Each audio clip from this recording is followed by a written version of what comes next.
Η δυστυχία του να είσαι Έλληνας. Νίκος Δήμου. Εισαγωγή. Η δυστυχία του να είσαι άνθρωπος. Ορίζουμε σαν ευτυχία την συνήθως προσωρινή κατάσταση όπου η πραγματικότητα συμπίπτει με τις επιθυμίες μας. Σε αναλογία, δυστυχία πρέπει να είναι η μη σύμπτωση ανάμεσα σε επιθυμία και πραγματικότητα. Με άλλα λόγια, δυστυχία μπορούμε να ονομάσουμε την απόσταση ανάμεσα σε επιθυμία και πραγματικότητα. Όσο μεγαλύτερη η απόσταση, τόσο πιο δυστυχισμένοι είμαστε. Η ευτυχία ή η δυστυχία μας εξαρτάται από το μέγεθος, την ένταση και την ποσότητα των επιθυμιών μας από τη μία μεριά και από την φύση της πραγματικότητας από την άλλη. Μπορεί να είμαι δυστυχής γιατί έχω υπερβολικές και υπέρμετρες επιθυμίες που δίκαια μένουν ανεκπλήρωτες. Ή μπορεί πάλι οι επιθυμίες μου να είναι λογικές του μέσου ανθρώπινου όρου, αλλά η πραγματικότητα να με κατατρέχει σαν τον Ιώβ και τότε μιλάμε για κακοτυχία. Έχουμε μια στατιστική έννοια της ευτυχίας. Πιστεύουμε πως ένας άνθρωπος με λογικές επιθυμίες θα πρέπει να έχει σε ίσο βαθμό επιτυχίες και απογοητεύσεις. Απόδειξη: οι εκφράσεις «θα γυρίσει η τύχη», «θα γυρίσει ο τροχός» κτλ. Ωστόσο η ζωή δεν επιβεβαιώνει αυτή τη σκέψη. Συνήθως αυτοί που έχουν έντονες και πολλές επιθυμίες ικανοποιούν περισσότερες από όσους έχουν λίγες και ταπεινές. Μόνο που η αχόρταγη φύση των πρώτων σπάνια τους επιτρέπει να αισθανθούν την κατάσταση της ισορροπίας που ονομάζουμε ευτυχία. Η απόσταση που ονομάσαμε δυστυχία λειτουργεί θετικά και αρνητικά. Δεν έχω αυτά που επιθυμώ ή έχω κάτι που δεν το επιθυμώ, π.χ. μια αρρώστια. Όσοι δίνουν συνταγές ευτυχίας προσπαθούν συνήθως να τροποποιήσουν ή να μειώσουν τις επιθυμίες, μια και δεν είναι εύκολο να επηρεάσουν την πραγματικότητα. Φυσικά, όσο λιγότερες επιθυμίες έχουμε, τόσο λιγότερο κινδυνεύουμε να απογοητευτούμε και να πονέσουμε. Το επόμενο βήμα είναι η σκέψη του Βούδα, που διδάσκει την κατάργηση της επιθυμίας σαν σίγουρο αντίδοτο στη δυστυχία. Ακόμα αποτελεσματικότερα, την κατάργηση της πηγής κάθε επιθυμίας, του εγώ δηλαδή. Στα ζώα, το άνοιγμα ανάμεσα σε επιθυμία και πραγματικότητα είναι ελάχιστο. Οι βασικές επιδιώξεις του ζώου καλύπτονται από τις γύρω του δυνατότητες. Είναι απόλυτα προσαρμοσμένο στο περιβάλλον του. Είναι δύσκολο να μιλήσει κανείς για ευτυχισμένα και δυστυχισμένα ζώα, μια και δεν πρέπει να υπάρχει μέσα τους η ένταση ανάμεσα στους δύο ανθρώπινους πόλους. Κάτι όμως μου λέει ότι τα πετεινά του ουρανού πρέπει να είναι ευτυχισμένα. Αντίθετα με τα ζώα, ο άνθρωπος έχει επιθυμίες, θέση και φύση μη εκπληρώσιμες. Λαχταράει την αθανασία, ενώ το μόνο σίγουρο που ξέρει για το μέλλον είναι πως κάποτε θα πεθάνει. Θα μπορούσαμε να ορίσουμε τον άνθρωπο σαν το ζώο που επιθυμεί πάντα περισσότερα από όσα φτάνει. Το απροσάρμοστο ζώο. Θα μπορούσαμε με άλλα λόγια να ορίσουμε τον άνθρωπο σαν το όν που φέρνει τη δυστυχία, εγγενή μέσα του. Ή πάλι θα μπορούσαμε να ορίσουμε τον άνθρωπο σαν το τραγικό ζώο, γιατί τι άλλο είναι η τραγωδία παρά η αγωνιστική βίωση της διάστασης ανάμεσα στον άνθρωπο και τον κόσμο. Όσο πιο άνθρωπος είναι κανείς, όσο περισσότερο ποθεί και ζητά, τόσο μεγαλύτερο χάσκει το άνοιγμα. Και αν είναι ήρωας, πολεμάει και χάνεται. Και αν είναι καλλιτέχνης, προσπαθεί να γεμίσει το άνοιγμα με μορφές. Αν ο άνθρωπος ως άνθρωπος φέρνει μέσα του τη δυστυχία, ορισμένες κατηγορίες ανθρώπων έχουν μεγαλύτερη προδιάθεση σε αυτήν. Ακόμη και ορισμένες εθνότητες. Ανάμεσα σε αυτές σίγουρα οι Έλληνες. Οι νεοέλληνες. Θέση αυτού του βιβλίου είναι πως ο νεοέλληνας λόγω ιστορίας, κληρονομικότητας και χαρακτήρα παρουσιάζει μεγαλύτερο άνοιγμα ανάμεσα σε επιθυμία και πραγματικότητα από το μέσο όρο των άλλων ανθρώπων. Αν δηλαδή το να είσαι άνθρωπος σημαίνει ήδη τη βεβαιότητα ενός ποσού δυστυχίας, το να είσαι Έλληνας προϊονίζει μία μεγαλύτερη δόση. Μιλάμε για τη δυστυχία του να είσαι Έλληνας.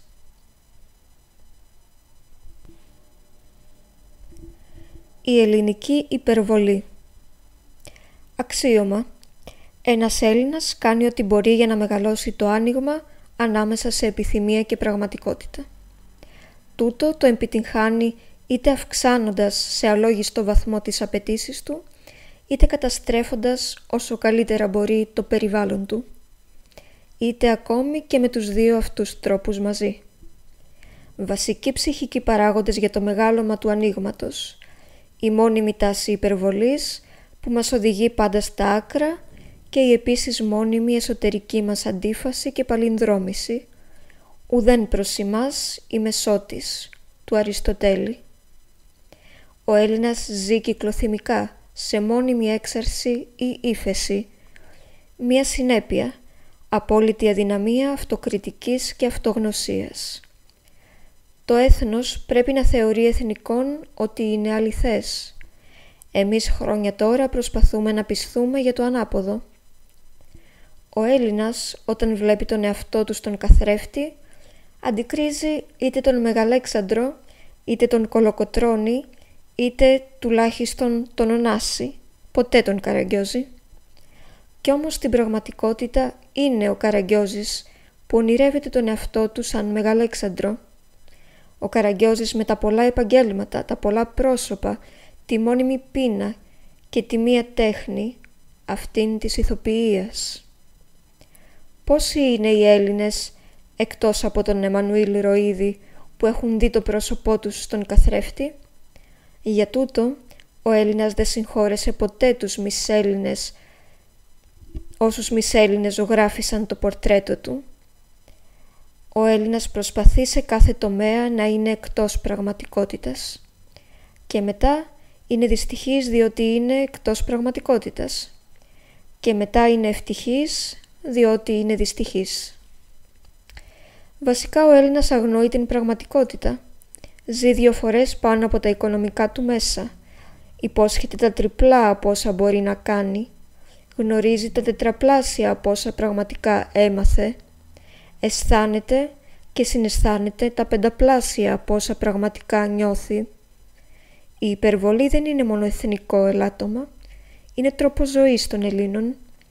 Είναι η συνισταμένη του εθνικού τους χαρακτήρα. Είναι η βασική αιτία της δυστυχίας τους, αλλά και η μεγάλη τους δόξα. Γιατί στο αυτοσυναίσθημα η υπερβολή λέγεται φιλότιμο, στη συμπεριφορά η υπερβολή λέγεται λεβεντιά. Από τη θελημένη ή αθέλητη άγνοια της πραγματικότητας στις ακραίες της μορφές πηγάζουν η τραγωδία και η κωμωδία, και οι δύο ζουν από την υπερβολή και τη σύγκρουση. Άλλωστε, η διαφορά ανάμεσα σε τραγωδία και κωμωδία είναι περισσότερο θέμα οπτικής γωνίας παρά περιεχομένου. Και ο τραγικός και ο κωμικός ήρωας δεν έχουν μέτρο, λογική ή αίσθηση του χιούμορ. Υπάρχουν διάφορες αγωγές για να συμφιλιώνεται το άτομο με την πραγματικότητα. Η πιο υψηλή είναι η θρησκεία. Η πιο πολιτισμένη είναι το χιούμορ. Καμία από αυτές δεν επενεργεί στον Έλληνα. Ζει, όταν ζει και δεν πέφτει σε νάρκη, συνεχώς στο κενό ανάμεσα σε επιθυμία και πραγματικότητα, και όταν δεν υπάρχει απόσταση την προκαλεί. Τραγικός τρόπος ζωής, μαζοχιστική αυτοτιμωρία. Ο νεοέλληνας μοιάζει ευτυχισμένος όταν είναι δυστυχισμένος. Όταν όλα πάνε καλά αισθάνεται ανήσυχος και απροσάρμοστος. Αν δεν έχει αιτία δυστυχίας θα ψάξει να βρει. Η ευτυχία της δυστυχίας του νέου Έλληνα εκφράζεται τέλεια στην ελληνική γκρίνια. Απομεινάρι της σκλαβιάς, γνώρισμα των ταλαιπωρημένων λαών. Πάντως το καλύτερο που θα ακούσετε είναι ένας βαθύς αναστεναγμός με νόημα και η φράση ας τα λέμε καλά. Σε κανέναν λαό η κλασική φράση «τι κάνεις» δεν οδηγεί σε πλήρη ανάλυση του ιατρικού ιστορικού, της οικογενειακής κατάστασης, των οικονομικών δυσχεριών και των σεξουαλικών προβλημάτων του τυπικά ερωτηθέντος. Ο λεκτικός μαζοχισμός του Έλληνα, όπως εκφράζεται στη νεοελληνική γκρίνια, είναι ανεξάντλητος, πληθωρικός και μονότονος. Ένας περίεργος δεσμός συνδέει τον Έλληνα με τη δυστυχία του, γι' αυτό και βρίσκεται πάντα στις καλύτερες στιγμές του όταν δυστυχεί ή όταν απειλείται. Η κρίση και η σύγκρουση τον δυναμώνουν, η άρνηση γίνεται θέση. Αντίθετα, ο Έλληνας πάντα βρίσκει τρόπο να κάνει τη θέση άρνηση. Και αυτό μπορεί να γίνει σε μια συζήτηση, όπου οι συνομιλητές ξαφνικά αλλάζουν θέσεις μόνο και μόνο για να διαφωνήσουν, αλλά και σε μια οποιαδήποτε προσπάθεια, όπου αμέσως μόλις τα πράγματα πάνε καλά, αρχίζει η διχόνοια. Για τον Έλληνα η άρνηση είναι θέση. Έτσι που όταν έχει μια θέση την αρνείται για να ξεκινήσει πάλι από μια άρνηση. Ο ελληνικός νόμος του Πάρκινσον: 2 Έλληνες κάνουν σε 2 ώρες λόγω διαφωνίας ό,τι ένας Έλληνας κάνει σε 1 ώρα.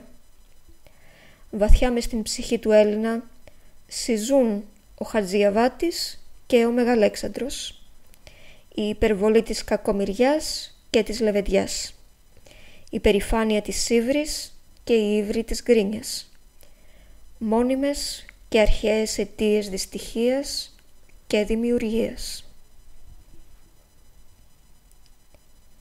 Η σύγκριση στο χώρο και στο χρόνο.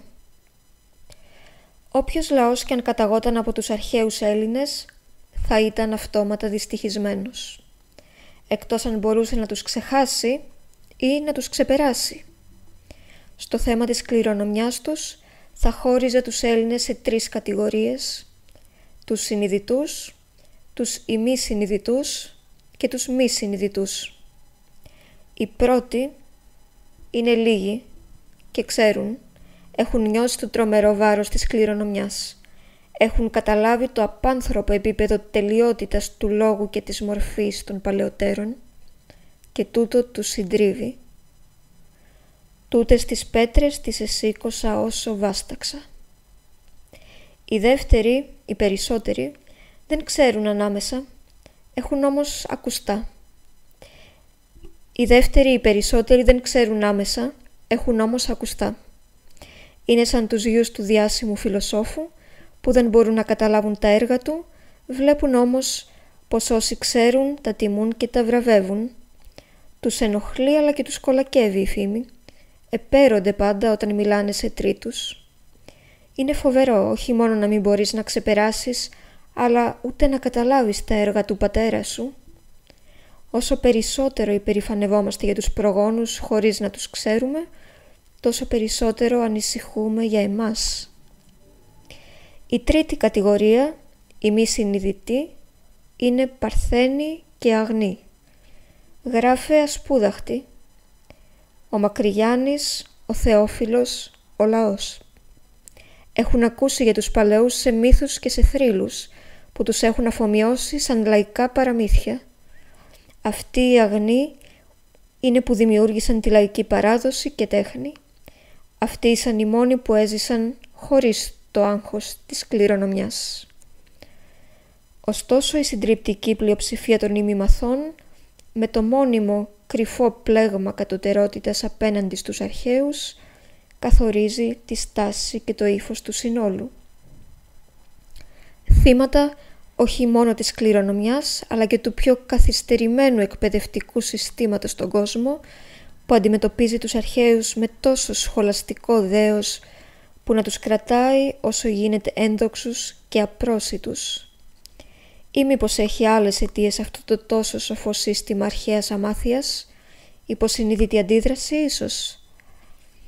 Η σχέση μας με τους αρχαίους είναι η μία πηγή του εθνικού πλέγματος κατωτερότητας. Η άλλη είναι η σύγκριση στο χώρο και όχι στο χρόνο. Με τους σύγχρονους, δηλαδή ανεπτυγμένους, με την Ευρώπη. Όποτε ένας Έλληνας μιλάει για την Ευρώπη, αποκλείει αυτόματα την Ελλάδα. Όταν ένας ξένος μιλάει για την Ευρώπη, δεν διανοούμαστε ότι μπορεί να μην περιλαμβάνει και την Ελλάδα. Άραγε πόσο Ευρωπαίοι είμαστε? Με την Ευρώπη μας χωρίζουν πολλά, ίσως περισσότερα από όσα μας ενώνουν. Ελάχιστοι απόϊχοι από τα μεγάλα πολιτιστικά κινήματα που δημιούργησαν τον σύγχρονο ευρωπαϊκό πολιτισμό έφτασαν ως εμάς και δεν μιλάμε για τις φωτισμένες μειονότητες. Ούτε ο σχολαστικός μεσαίωνας, ούτε η αναγέννηση, ούτε η μεταρρύθμιση, ούτε ο διαφωτισμός, ούτε η βιομηχανική επανάσταση. Ίσως πολιτιστικά να είμαστε πιο κοντά στην Ορθόδοξη Ρωσία των Σλαβοφίλων από την Ευρώπη των Ορθολογιστών. Και οι ανατολικές επιδράσεις? Γεγονός είναι πως, ό,τι και αν λέμε, δεν νιώθουμε Ευρωπαίοι, νιώθουμε απ' έξω. Και το χειρότερο είναι που τόσο μας νοιάζει και μας καίει όταν μας το λένε. Φθονούμε τους άλλους λαούς, ενώ διατυμπανίζουμε την ανωτερότητά μας. Ξενομανείς, ξενόφοβοι και ξενόδουλοι, και όχι μόνο τουριστικά φιλόξενοι. Στις ρίζες της ελληνικής δυστυχίας είναι τα δύο εθνικά πλέγματα κατωτερότητας. Το ένα στο χρόνο με τους προγόνους, το άλλο στο χώρο με τους Ευρωπαίους. Αδικαιολόγητα ίσως πλέγματα, αλλά όχι για τούτο λιγότερο πραγματικά. Το χαμένο πρόσωπο. Είμαστε διαφορετικοί και όμως προσπαθούμε με απόγνωση να ενταχθούμε κάπου. Γιατί άραγε αισθανόμαστε τη μοναδικότητά μας σαν ελάττωμα? Γιατί ντρεπόμαστε γι' αυτή? Άραγε επειδή δεν είμαστε αρκετά μεγάλοι ή δυνατοί ώστε να κάνουμε την ιδιομορφία μας παντιέρα? Ή μήπως επειδή δεν είμαστε αρκετά σίγουροι για τον εαυτό μας? Αυτή η έλλειψη σιγουριάς και όχι το μεγεθός μας έκανε πάντα να αναζητάμε προστάτες. Κι άλλοι λαοί είναι μικροί, αλλά δεν κρέμονται από τους μεγάλους. Ποτέ δεν θελήσαμε να αποσαφηνίσουμε και να συνειδητοποιήσουμε την ιδιομορφία μας.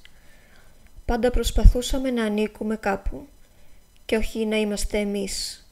Προσπαθήσαμε να ξαναγίνουμε αρχαίοι. Πασχίσαμε να αποδείξουμε την καθαρότητα της ράτσας μας, πολεμώντας φανατικά τους Φαλμεράγερ, αλλά ποτέ δεν ερευνήσαμε ψύχραιμα τα πραγματικά συστατικά της.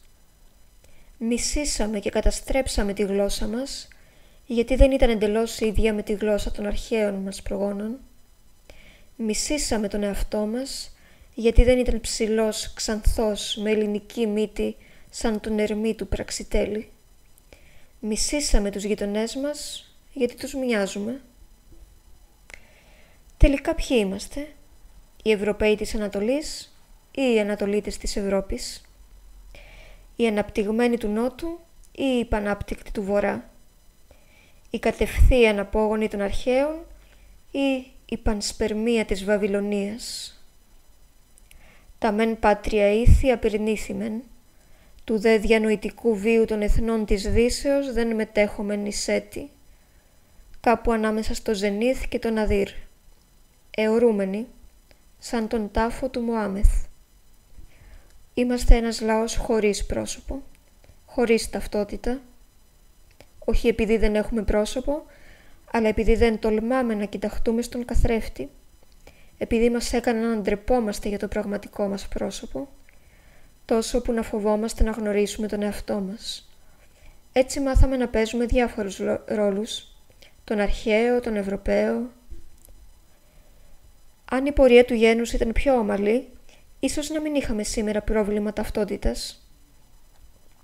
Όμως αμέσως μετά την πολύχρονη σκλαβιά μας, πέθανε απάνω μας τόσοι πολλοί, πολεμώντας να μας δώσουν ένα νέο πρόσωπο που χάσαμε και αυτό που είχαμε. Ο Καποδίστριας, οι Βαβαροί, οι Φιλέλληνες, οι Σοφολογιότατοι οδήγησαν σε πλήρη σύγχυση ένα λαό που μόλις είχε αρχίσει να αφομοιώνει και να εξισορροπεί μέσα του τα νέα πολιτιστικά στοιχεία που του είχαν φέρει Φράγκοι, Σλάβοι, Τούρκοι και Ρεβανίτες. Ξαφνικά θεωρήθηκε αυτονόητο πως οι απόγονοι των αρχαίων δεν θα ήταν δυνατόν να είναι Βαλκάνοι ή χωρικοί Κι έτσι βάλθηκαν όλοι να μας αναμορφώσουν με το στανιό. Κι είχαμε, φαίνεται, ένα τίμιο και ζεστό πρόσωπο σαν το κείμενο του Μακρυγιάννη. Έτσι, αυτό που για κάθε λαό είναι αυτονόητο, για εμάς έγινε πρόβλημα. Όταν σκεφτείς την αναπνοή σου, χάνεις το ρυθμό της. Πώς να μην έχει πλέγματα κατωτερότητας ένας λαός χωρίς ταυτότητα? Ένας λαός που δεν το επιτρέπουν να είναι αυτός που είναι, παρά τον μετράνε πάντα με άλλα ξένα μέτρα. Κάπου βαθιά συναντιέται το εθνικό πλέγμα που μας δημιούργησαν με την ελληνική υπερβολή. Υπερβάλλει όποιος δεν αισθάνεται σίγουρος, όποιος νομίζει πως μειονεκτεί. Η υπερβολή είναι προσπάθεια για ξεπέρασμα, υπεραναπλήρωση. Ο Έλληνας θα ξεπεράσει τα εθνικά πλέγματα μόνο όταν βρει τον εαυτό του, όταν αποκτήσει ταυτότητα και πρόσωπο, όταν πάψει να μισεί τον εαυτό του για αυτό που δεν είναι και να τον δεχτεί για αυτό που είναι. Αν δεν βρούμε σύντομα το δικό μας πρόσωπο, κάποια μέρα θα ξυπνήσουμε με μια γενική φάτσα, δημιούργημα των ρόλων που παίζουμε, της μόδας των μέσων επικοινωνίας. Τότε θα μας μείνει ένα προσωπείο για πρόσωπο και το αλάτι της ρωμιοσύνης θα χαθεί. Δεν ξέρω να μας χρειάζεται ομαδική εθνική ψυχανάλυση, οπωσδήποτε όμως χρειάζεται αυτογνωσία, αυτοέρευνα και αυτοσυνείδηση. Χρειάζεται απομυθοποίηση και μαζί νέα οροθέτηση. Και κυρίως χρειάζεται μια νέα παιδεία βασισμένη στην αλήθεια που θα βοηθήσει να αναδυθεί μέσα από όλα τα ψημίθια το πραγματικό πρόσωπο της φυλής. Μιλάμε συχνά τον τελευταίο καιρό για ελευθερία και ανεξαρτησία και εννοούμε πως πρέπει να σταματήσει η εσωτερική καταπίεση και η εξωτερική εξάρτηση από ξένες δυνάμεις. Ξεχνάμε όμως πως καταπίεση και εξάρτηση ριζώνουν στον ίδιο τον εαυτό μας. Αν δεν υπήρχαν μέσα μας τα ερίσματα, κανείς δεν θα μπορούσε να μας υποδουλώσει ούτε να μας παρασύρει. Ελεύθερος δεν είναι αυτός που κάνει ό,τι θέλει, αλλά αυτός που ξέρει τι θέλει. Όσο δεν ξέρουμε ποιοι είμαστε, όσο δεν ξέρουμε τι θέλουμε, όσο δεν έχουμε ξεκαθαρισμένη σκέψη και αίσθημα ευθύνης, θα περνούμε από την μια ανεξάρτηση στην άλλη. Δεν θέλει μόνο αρετήν και τόλμη η ελευθερία, θέλει κυρίως γνώση και κρίση. Αλλά μέχρι να φτάσουμε στη γνώση και την ωριμότητα, οι αρρώστιες της ελληνικής ψυχής θα θεμελιώνουν τη δυστυχία και το μεγαλείο του Έλληνα. Γιατί μην ξεχνάμε, πίσω από κάθε δημιουργία υπάρχει ένα τραύμα.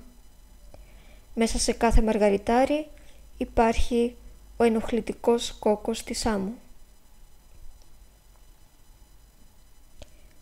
Οι μύθοι και οι φόβοι. Σύμπτωμα ουσιαστικό της νεοελληνικής ψυχής, η μυθοπλασία. Πλάθουμε μύθους για τον εαυτό μας και μετά είμαστε δυστυχισμένοι γιατί φαινόμαστε κατώτεροι από τους μύθους που εμείς πλάσαμε. Ένας μύθος του Έλληνος ο Τράχυλος. Αναζητώ με προσοχή άλλο λαό, του οποίου ο Τράχυλος να έχει υποφέρει τόσους ζυγούς όσους ο δικός μας. Μόνο που και εδώ μας σώζει η μυθοπλασία μας. Μόλις για κάποιο λόγο πέσουν οι τύρανοι ή φύγουν οι ξένοι, πεταγόμαστε απάνω σαν τον Καραγκιόζη με τον Όφη και λέμε «εμείς τους διώξαμε». Άλλη μύθη. Οι Έλληνες σαν εκλεκτός λαός. Ο μύθος της Ρωμαϊκής καπατσοσύνης και ο αντιμύθος του κουτόφραγκου.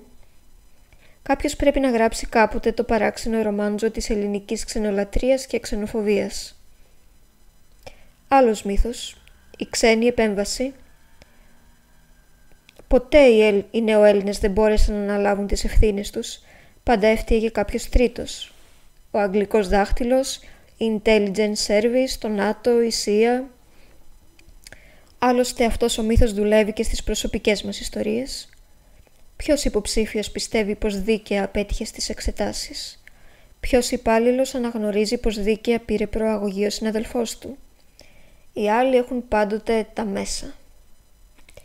Ο μύθος των μέσων είναι ένα όπιο που αποκοιμίζει την αίσθηση της ευθύνης στις ψυχές των Ελλήνων. Όχι φυσικά πως δεν υπάρχουν τα μέσα και οι ξένες παρεμβάσεις. Όλοι οι μύθοι στηρίζονται σε μια πραγματικότητα. Ωστόσο, η σημασία που παίρνουν αυτές οι παρεμβάσεις στη φαντασία του Ρωμιού είναι πραγματικά μεταφυσική. Άλλο σύμπτωμα, η συνεχής απομυθοποίηση των άλλων και η μυθοποίηση του εαυτού μας. Η απόλυτη αδυναμία του νέου Έλληνα να μιλήσει για οποιονδήποτε αξιόλογο συμπατριώτη του, χωρίς να πει «ναι, αλλά...» Καταναγκαστική σύγκριση όλων με τον εαυτό μας, υποχρεωτική. Η απλή παρουσία του άλλου μας θίγει προσωπικά, μας απειλεί, πρέπει να αναιρεθεί, άγχος συνεχούς αναμετρήσεως. Είμαστε πότε ένας λαός μικρός με μεγάλες σκέψεις και πότε ένας λαός μεγάλος με μικρές σκέψεις. Υπάρχει άραγε νέο Έλληνας που να μην αμφισβητήθηκε κάποτε ο ανδρισμός του? Και τώρα ας θυμηθούμε και τις δύο συχνότερες νεοελληνικές βρισχές. Άλλο σύμπτωμα έλλειψης σιγουριάς. Η νεοελληνική καχυποψία. Πρώτη αντίδραση σε ό,τι πεις. «Με δουλεύεις?» Ο Έλληνας δεν αισθάνεται άνετα μέσα στον κόσμο. Σαν συγγενής από την επαρχία, κάθεται στην άκρη της καρέκλας και κρύβει την έλλειψη σιγουριάς κάτω από τη σοβαροφάνειά του. Σπάνια γελά. Κι όμως το γέλιο είναι η μόνη απόδειξη της ανθρώπινης ελευθερίας. Ανάμεσα στο μύθο και τον φόβο ζουν και δημιουργούν οι Έλληνες. Η ελληνική πραγματικότητα, δειγματοληψία. Οι άλλοι λαοί έχουν θεσμούς. Εμείς έχουμε αντικατοπτρισμούς. Το ελληνικό κατεστημένο, ταλέπορη, οχρή μίμηση κατεστημένου, χαρτινή τίγρη. Το μόνο που το σώζει είναι πως το ελληνικό αντικατεστημένο έχει χειρότερα χάλια. Τα μόνα επικίνδυνα κατεστημένα στην Ελλάδα είναι η γεροντοκρατία, η γραφειοκρατία και η μητριαρχία. Η γραφειοκρατία είναι εκείνη η αρρώστια της οποίας νομίζει ότι είναι η θεραπεία. Οι Έλληνες εξακολουθούν πάντα να αντιμετωπίζουν το κράτος τους σαν να ήταν το τουρκικό βίλα έτη. Έχουν δίκιο. Ας μη φωνάζουμε για το μεγάλο κεφάλαιο στην Ελλάδα, διότι δεν υπάρχει. Το μεγάλο κεφάλαιο βλέπει ευτυχώς ακόμη τη χώρα μας σαν μια μικρή υποσημείωση. Η ελληνική επιχειρηματική οικονομία αποτελείται βασικά από καμιά 30 μεγάλες επιχειρήσεις που εξαρτώνται από μια τράπεζα η οποία ελέγχεται από το κράτος. Να λοιπόν που έχουμε και σοσιαλισμό στην Ελλάδα. Εκμεταλλευτές του ελληνικού μόχθου δεν είναι τόσο οι καπιταλιστές μας, όσο οι συνεχιστές της έντοξης ελληνικής παράδοσης των αεριτζίδων. Μεσάζοντες, παράγοντες, κομπιναδόροι, Ελληνοαμερικάνοι και μη. Ο κλασικός Έλληνας καπιταλιστής βρίσκεται ακόμη στο επίπεδο του νοικοκύρη αφεντικού. Οι μόνοι μεγάλοι Έλληνες καπιταλιστές είναι οι εφοπλιστές μας, αλλά αυτοί είναι εκτός Ελλάδος. Ο χειρότερος καπιταλισμός δεν είναι ο προσωπικός, πατερναλιστικός, οικογενειοκρατικός, αλλά ο απρόσωπος. Οι ελληνικές επιχειρήσεις είναι βασικά οικογενειακές. Διατηρούν όλη τη ζεστασιά, αλλά και όλη την απανθρωπία της οικογενειακής ατμόσφαιρας. Ρωμαϊκό management, αντί για κίνητρα, η φάπα του Καραγκιόζη. Το πρόσφατο ειδήλιο του Έλληνα με την καταναλωτική κοινωνία, ένας μακρύς οδυνηρός αραβώνας χωρίς γάμο. Παιδεία. Η ελληνική παιδεία, μηχανισμός μαζικής βεβαιασμένης τροφοδότησης γνώσεων που τον κινούν αμόρφωτοι, άμουσοι και υπαμοιβόμενοι εκπαιδευτικοί.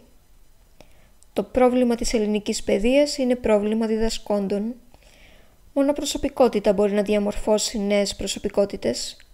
Πίσω από κάθε ολοκληρωμένο άνθρωπο υπάρχει πάντα ένας τουλάχιστον καλός δάσκαλος. Όσο οι διδάσκοντες είναι αυτοί που είναι στην πλειοψηφία τους, η παιδεία θα είναι απομνημόνευση και όχι μόρφωση, μάθηση και όχι κρίση. Θυμάμαι πάντα τους καθηγητές που έτρεμαν όσους μαθητές είχαν μάθει να σκέπτονται. Η αρχή στην οποία στηρίχτηκε η ελληνική παιδεία ήταν κάτι χειρότερο από το μηδέν. Ήταν μια αντίφασης εν εαυτή, ο ελληνοχριστιανικός πολιτισμός. Δύο αλληλογρονθοκοπούμενες έννοιες σε ένα επίθετο. Πόσο χαρακτηριστικό για την εσωτερική μας αντίφαση. Η θρησκεία. Άλλοι λαοί έχουν θρησκεία, εμείς έχουμε παπάδες. Η μόνη επαφή της ελληνικής εκκλησίας με το πνεύμα τα τελευταία 100 χρόνια ήσαν οι αφορισμοί του Ροΐδη, του Λασκαράτου και του Καζαντζάκη. Τον αιώνα που πέρασε, η ελληνική εκκλησία υπηρέτησε πιστά και αφοσιωμένα πολλούς κυρίους, εκτός από τον ένα. Η κοινωνία. Στατιστικές παράμετροι του μέσου Έλληνα 1975. Ζει στην ακριβότερη χώρα της Ευρώπης σε σχέση με τις αμοιβές του, έχει τη χειρότερη κοινωνική ασφάλιση, τα περισσότερα τροχαία ατυχήματα, το φτωχότερο εκπαιδευτικό σύστημα και τις μικρότερες κυκλοφορίες βιβλίων. Ελπίζω να βρεθεί καμιά Πορτογαλία να με διαψεύσει σε κάτι από όλα αυτά. Το χειρότερο που μπορεί κανείς να πει για την ελληνική αστική τάξη είναι πως δεν υπάρχει. Οι λεγόμενοι Έλληνες ευγενείς είναι στην πραγματικότητα η ελάχιστη πραγματική μας αστή, από Τζάκι. Οι νεόκοποι αστεί μας είναι ουσιαστικά φραγκοφορούντες και παραζαλισμένοι βλάχοι. Και οι ελάχιστοι αναπομείναντες βλάχοι είναι ίσως οι μόνοι αυθεντικοί Έλληνες. Η ελληνική αταξία δεν επέτρεψε ούτε καν τη σωστή ανάπτυξη κοινωνικών τάξεων. Ο απότομα αστικοποιηθής βλάχος είναι το πιο λυπηρό ζώο στην Ελλάδα. Η ζωή του έχει τελείως εκφυλιστεί. Έχασε όλο του το παραδοσιακό πατριαρχικό πλαίσιο χωρίς να αποκτήσει τίποτα στη θέση του. Ούτε είχε η ελληνική αστική τάξη σημαντική παράδοση να του προσφέρει, αλλά κι αν είχε, δεν ήταν δυνατόν μερικές χιλιάδες αστεί να αφομοιώσουν μερικά εκατομμύρια βλάχους μόλις σε μία γενιά. Έτσι, ο αστικοποιηθής βλάχος ζει στο κενό. Δεν έχει γη, δεν έχει γλώσσα, έρχομαι εξ ομονίας που έγραφε και ο Γιώργος Εφέρης, και δεν έχει θρησκεία. Δεν ξέρει πια πώς να χαρεί, πώς να κλάψει, δεν ξέρει να ζήσει. Αλλά ούτε και πώς να πεθάνει. Το σημαντικότερο κριτήριο για την αυθεντικότητα μιας κοινωνίας είναι ο τρόπος που αντιμετωπίζει το θάνατο. Στην Ελλάδα μόνο στα χωριά ξέρουν ακόμα να αντικρίζουν το χάροντα. Αν έπρεπε να διαλέξω το χαρακτηριστικότερο σύμβολο της νεοελληνικής φτύνιας και κακογουστιάς, θα διάλεγα τις γελίες αμερικάνικες νεκροφόρες μας με τις μπαρόκ κρυσταλλικές απλίκες. Ποτέ πράγμα πιο σοβαρό δεν εξευτελίστηκε χειρότερα από το σύμβολό του. Η ξενιτιά. Ενώ οι μισοί Έλληνες προσπαθούν να μεταμορφώσουν την Ελλάδα σε ξένη χώρα, οι άλλοι μισοί ξενιτεύονται. Είμαστε μία από τις λίγες χώρες που έχει περισσότερους μετανάστες και πρόσφυγες από κατοίκους. Οι Έλληνες πάντα θα γυρεύουν την πατρίδα τους σε άλλες πατρίδες και τις άλλες πατρίδες στη δική τους. Το σόι. Όπως ο άνθρωπος κουβαλά το προπατορικό αμάρτημα, έτσι και ο Έλληνας κουβαλάει το σόι του. Οι άλλοι λαοί έχουν συγγενείς. Ο Έλληνας έχει συνεταίρους στη ζωή και στο θάνατο. Όταν ο Έλληνας δεν έχει σόι, έχει παρέα. Μοιάζει σε τούτο με το σόι, είναι το ίδιο μόνιμη, το ίδιο απαιτητική και το ίδιο βαρετή. Όσο το σόι και η παρέα λειτουργούσαν σε ένα σωστό κοινωνικό πλαίσιο και αυθεντικά ήσαν και θετικά, τώρα πέθανε η ουσία και έμεινε ο τύπος. Το φύλο. Η σεξουαλική ζωή του Έλληνα κινείται σε δύο επίπεδα, το πραγματικό και το φανταστικό. Η απόσταση μεταξύ τους είναι μεγάλη. Η σεξουαλική ζωή της Ελληνίδας κινείται και αυτή σε δύο επίπεδα, το πραγματικό και το εμπορικό. Η απόσταση μεταξύ τους είναι ελάχιστη. Οι μεγαλοφιέστερες επιχειρηματικές συλλήψεις των Ελλήνων εφοπλιστών οχριούν μπροστά στην καθημερινή σεξοεμπορική δραστηριότητα της Ελληνίδας αστής. Η εκμετάλλευση της γυναίκας από τον άντρα έχει σαν φυσική συνέπεια την εξαπάτηση του άντρα από τη γυναίκα. Την τελευταία λέξη όμως την έχει η γυναίκα, μητέρα. Εκεί με το πιο ανεπαίσθητο όπλο, την εξουθενωτική αγάπη, παίρνει την εκδίκησή της, δημιουργώντας παιδιά δούλους ή παιδιά επαναστάτες. Ενώ ο Έλληνας πρέπει να παλέψει για να ελευθερωθεί από τον εαυτό του, η Ελληνίδα πρέπει να πολεμήσει να ελευθερωθεί από τον Έλληνα. Μετά θα έρθει και η στιγμή να παλέψει με τον εαυτό της. Το περιβάλλον.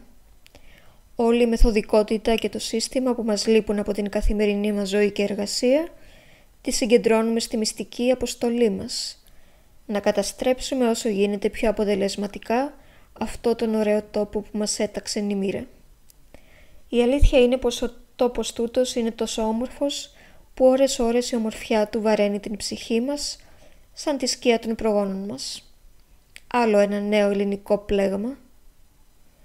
Κάπου μέσα μας πιστεύουμε πως δεν είμαστε άξιοι να ζούμε σε έναν τόσο ωραίο τόπο και προσπαθούμε να τον φέρουμε στα μέτρα μας, στο επίπεδό μας. Έτσι τον χτίζουμε στο τσιμέντο και το σκουπίδι. Η Ελλάδα ποτέ δεν πεθαίνει, μην απελπίζεστε, ας προσπαθήσουμε λίγο ακόμη.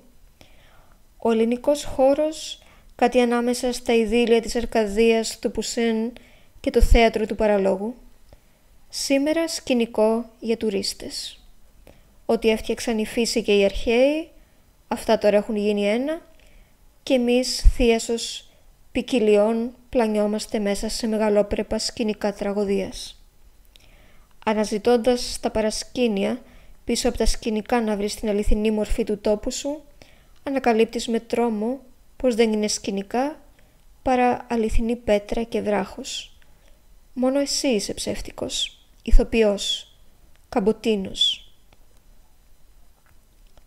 Όπου και να ταξιδέψω η Ελλάδα με πληγώνει. Κλείσε μέσα στην καρδιά σου την Ελλάδα και θα πάθεις έμφραγμα. Η διανόηση. Το θλιβερότερο θέαμα στον κόσμο, 10 Έλληνες διανοούμενοι σε ένα δωμάτιο. Ο καθένας να προσπαθεί να μεταβάλει τους άλλους σε ακροατήριο.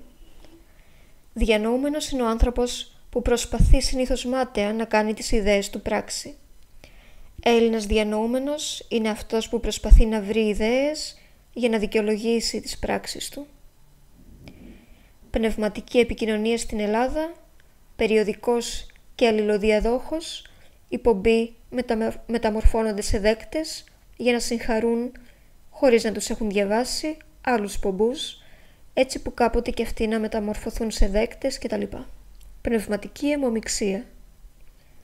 Αν πας σε μια συναυλία, σε μια έκθεση, σε μια διάλεξη, τους είδες όλους. Αυτοί είναι. Χίλιοι, πολλούς λέω. Κλειστός και φαύλος ο κύκλος του πνεύματος.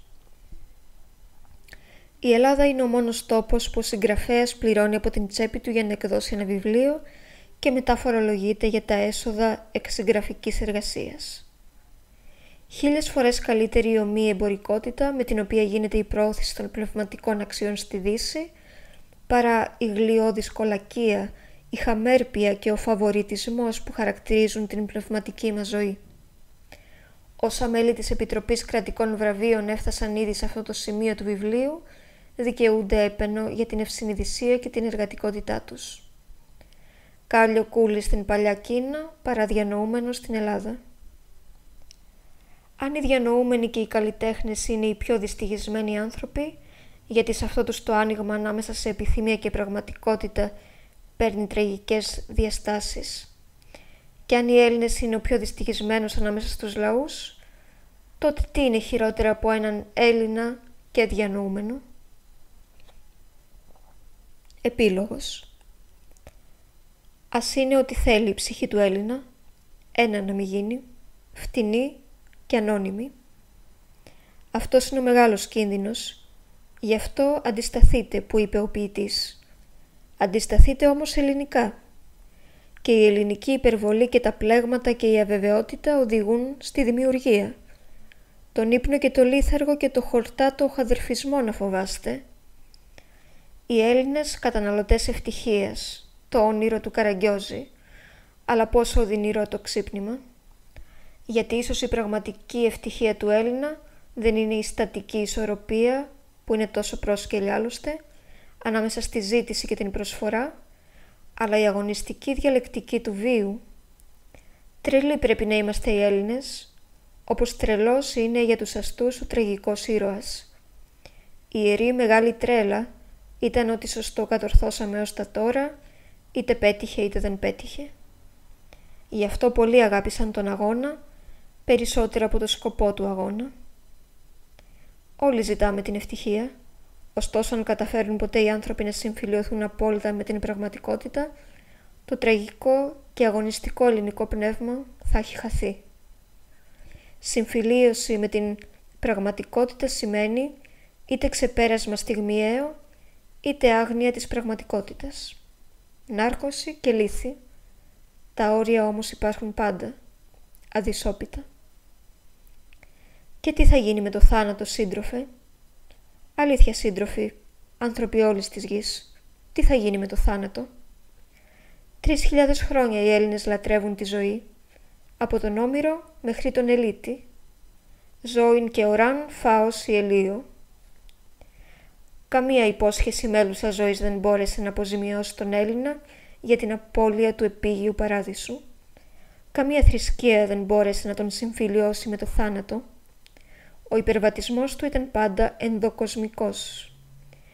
Μόνο το νυν αξίζει για εεν, βουλήμιν και επάρουρος αιών. Η ακροτελεύτια ελληνική τραγωδία να αγαπάς τη ζωή περισσότερο από όσο αντέχεις. Η ελληνική υπερβολή στην απόλυτη μορφή της και η οριακή δυστυχία του Έλληνα. Ο ελληνικός πεσημισμός γεννιέται από υπερβολική κατάφαση της ζωής και όχι από άρνησή της, από αδυναμία να συμφιλιωθείς με το πεπερασμένο της ζωής. Όσοι αγάπησαν πολύ αυτόν τον τόπο, πέθαναν νέοι, αυτόχειρες ή τρελοί. Η Ελλάδα είναι μια απάνθρωπη ερωμένη. Άραγε θα βρει ποτέ ο κόσμος αυτό στο πρόσωπό του, ή μήπως το πραγματικό πρόσωπο είναι η αντίφαση? Το πρόσωπο της Ελλάδας, που μέρη τόσα φαίνονται και μέρη είναι κρυμμένα. Καλύτερα, γιατί ίσως θα ήταν αδύνατο να το αντικρίσεις ολόκληρο. Θα σε θάμπονε το φως, το αγγελικό και μαύρο φως, το ελληνικό φως, μεγάλη ανάσα και όπλο θανατερό. Εν δε φάει και όλεσον. Λίγοι τολμούν να το κοιτάξουν και γι' αυτό πάντα πολλοί σκοταδιστές σε αυτή τη χώρα. Όλο σκληρή σκιά και φως τούτος ο τόπος και οι ψυχές μας σκληρή σκιά και φως, αντίγνωμες και αντίρροπες. Έλληνας, περίεργη, παράλογη, τραγική στιγμή του ανθρώπινου. Μάρτης μου Θεός, τίποτε πάνω από αυτή τη γη δεν αγάπησα. Ιστερόγραφο. Φυσικά θα μπορούσε να γράψει κανείς και ένα βιβλίο με τίτλο «Η ευτυχία του να είσαι Έλληνας», γιατί υπάρχει αυτή η ευτυχία, ποιος θα τολμούσε να το αρνηθεί. Να όμως που γράφοντας για τη δυστυχία έγραφα και για την ευτυχία. Για την ευτυχία της δυστυχίας του να είσαι Έλληνας.